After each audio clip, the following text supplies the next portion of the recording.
Bonsoir à tous et bienvenue dans ce journal. On commence par les titres. Régression de la Mauritanie sur l'indicateur de la primauté de la loi, défi de la gabegie et volonté de réforme.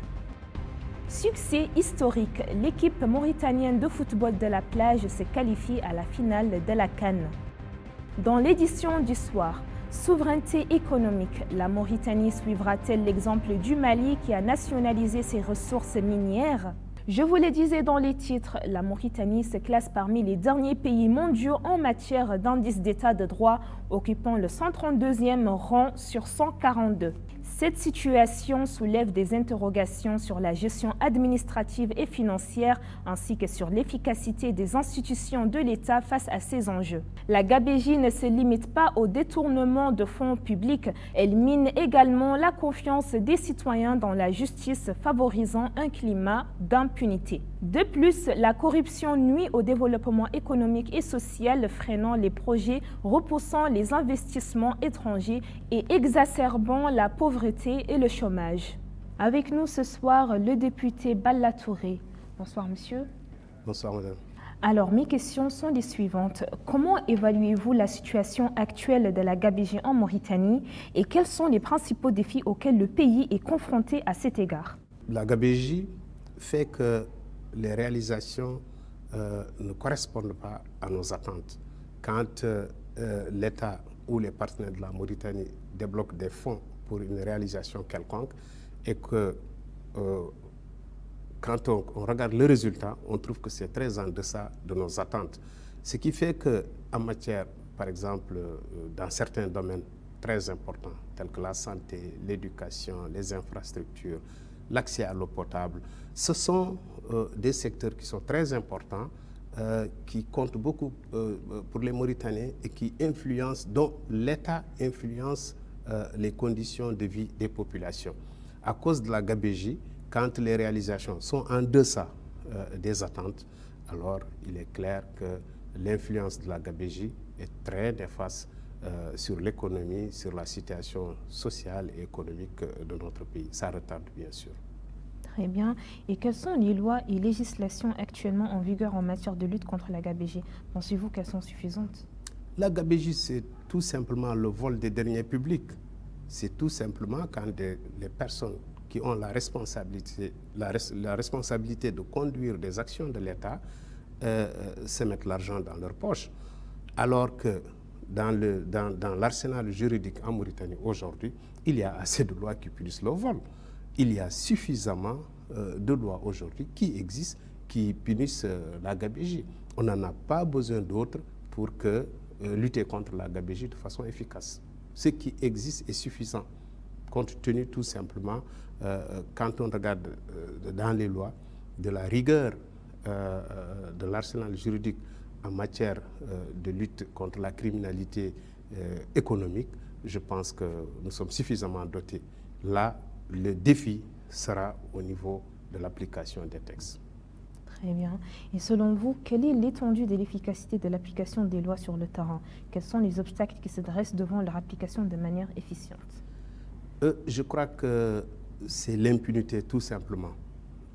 Quand on politise souvent la question, il arrive que certaines personnes soient reconnues de faits graves de malversation, de gabegie, et que pour des raisons que nous savons, que ces personnes ne puissent pas être conduites devant les tribunaux pour répondre des faits qui leur sont reprochés.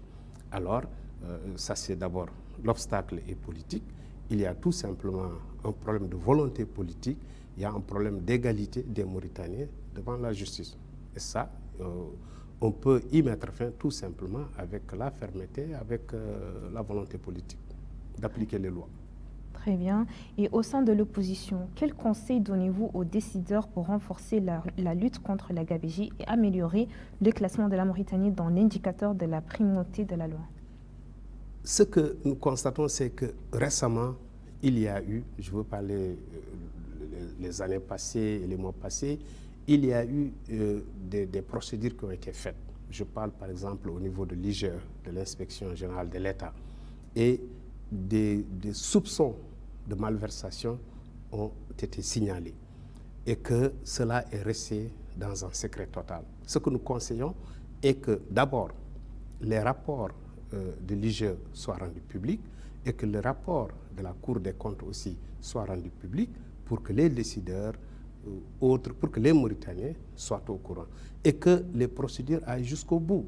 Celui qui a abusé des biens publics doit en répondre devant les juridictions. Si sa responsabilité a été établie dans les faits annoncés, alors que la justice soit appliquée. Très bien. Je vous remercie, le cher député Touré, d'avoir répondu à ces questions. Merci à vous, c'est à moi de vous remercier. Maître Chersal est avec nous dans le studio pour aborder ce sujet sous l'angle juridique. Bonsoir, monsieur. Bonsoir. Alors, mes questions sont les suivantes. Quelles sont les lois et législations actuellement en vigueur en Mauritanie en matière de lutte contre la gabegie? Pensez-vous qu'elles sont suffisantes? Merci pour l'invitation. Donc, en Mauritanie, il existe depuis, on peut dire depuis 2010 jusqu'en 2020, une panoplie de lois dont le point d'orgue et la loi essentielle est celle de 2019, la loi 17, qu'on appelle la loi de lutte contre la corruption, qu'on appelle abusivement la gabégie et tout, la gabégie n'étant que la conséquence de la corruption. Mais la loi elle-même, elle est dite loi de lutte contre la corruption. Donc il existe effectivement une panoplie de textes, une loi cadre, qui montre l'engagement résolu du pays dans ce qu'on peut appeler la lutte contre la gabégie. Et il existe, à côté de ces textes juridiques, un ensemble d'organes, depuis les organes, disons, policiers, aux organes judiciaires, mis en place et constitués uniquement pour faire face à cette gabégie, à cette corruption.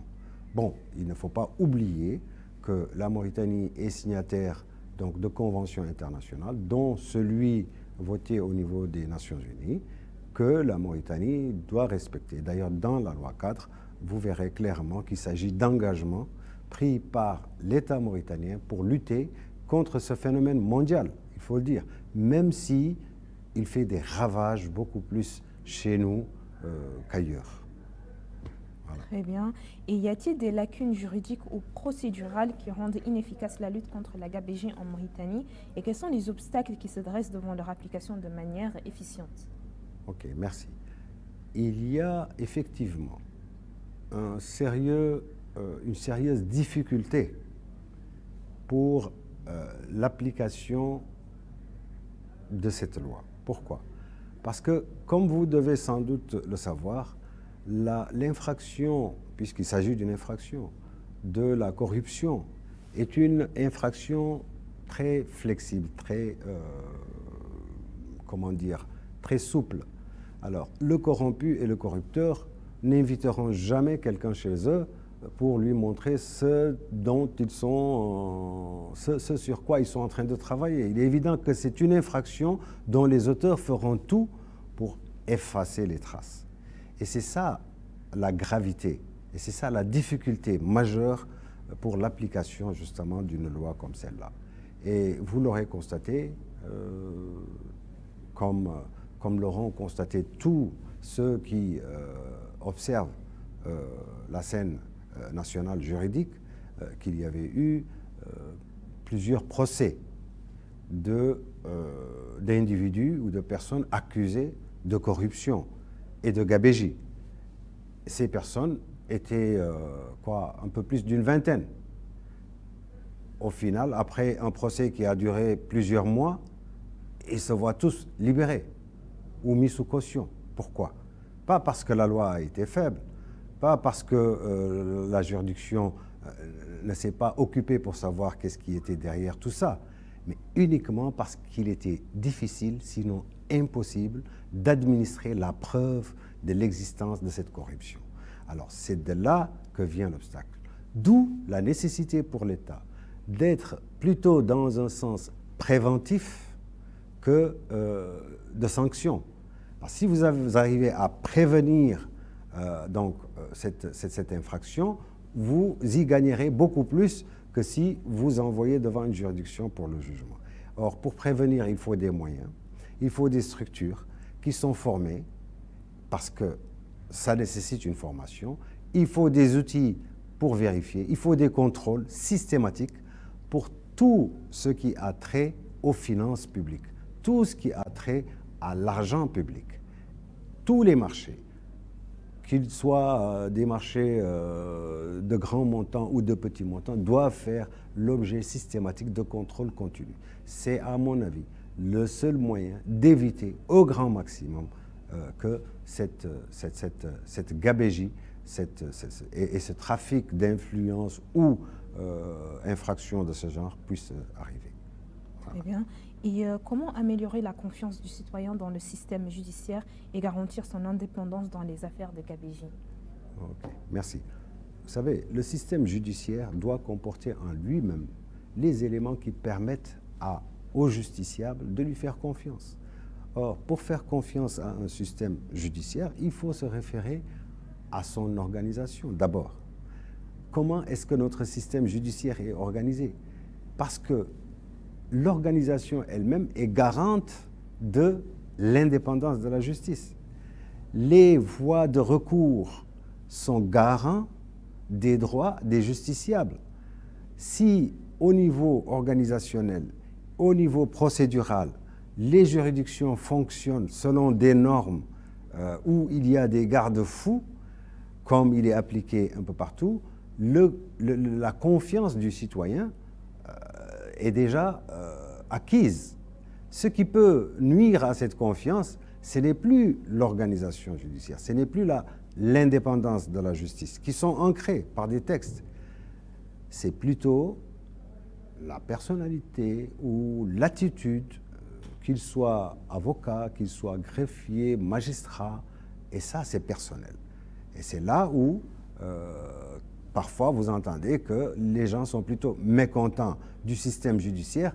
Le système judiciaire est, à mon avis, et je parle sur le toit de mon expérience professionnelle qui est déjà assez longue, sur le plan de système, le système judiciaire mauritanien est un système presque parfait. Le problème, il se situe autrement, et c'est là où la confiance peut-être du justiciable est écorchée.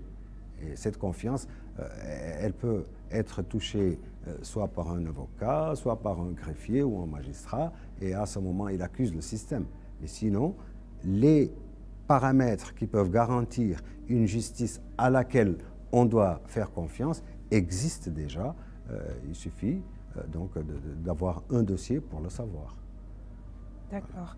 Et quelles mesures faut-il prendre pour limiter le phénomène de l'impunité et s'assurer que les corrompus répondent de leurs actes?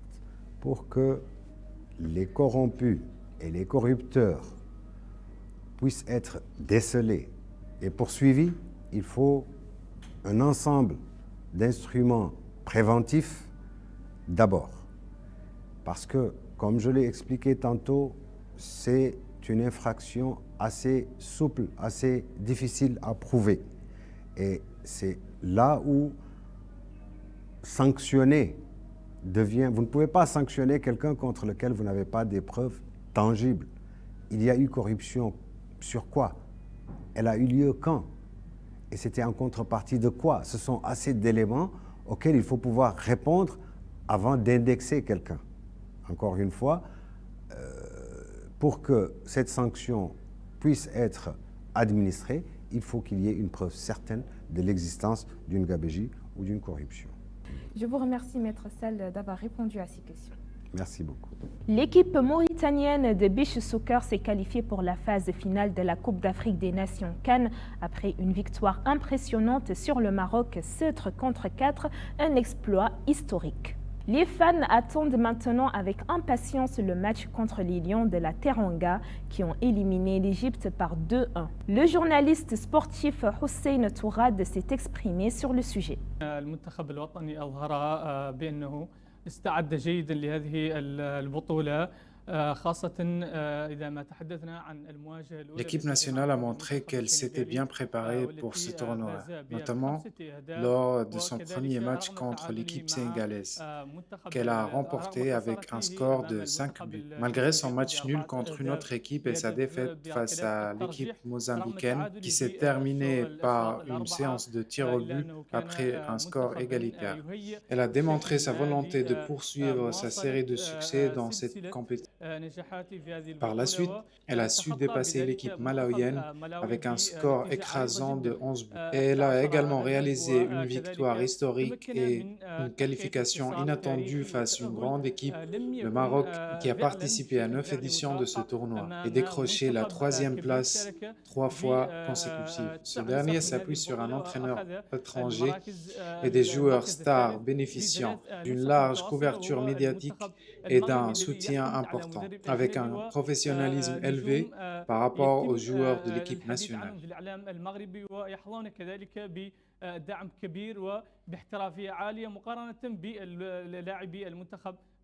Et on passe au sujet du soir. À la lumière des transformations économiques et politiques en cours en Afrique, la nationalisation de la mine de Yatela au Mali représente une avancée significative vers la restauration de la souveraineté sur les ressources nationales. Cette décision pourrait-elle servir de modèle à la Mauritanie pour permettre aux populations pauvres de bénéficier des richesses de leur sol? Avec ses ressources en or et en cuivre, la Mauritanie est à un moment crucial. Alors que des entreprises étrangères exploitent ces richesses dans des partenariats désavantageux, il devient urgent de se demander si la Mauritanie devrait adopter une approche semblable à celle du Mali. La nationalisation des ressources relève-t-elle simplement d'une décision économique ou s'inscrit-elle dans une reconquête de la dignité nationale et de la souveraineté garantissant que les richesses du pays profitent aux générations actuelles et futures? Et pour en parler avec nous en ligne, le journaliste Mohamed Mahmoud Bakar.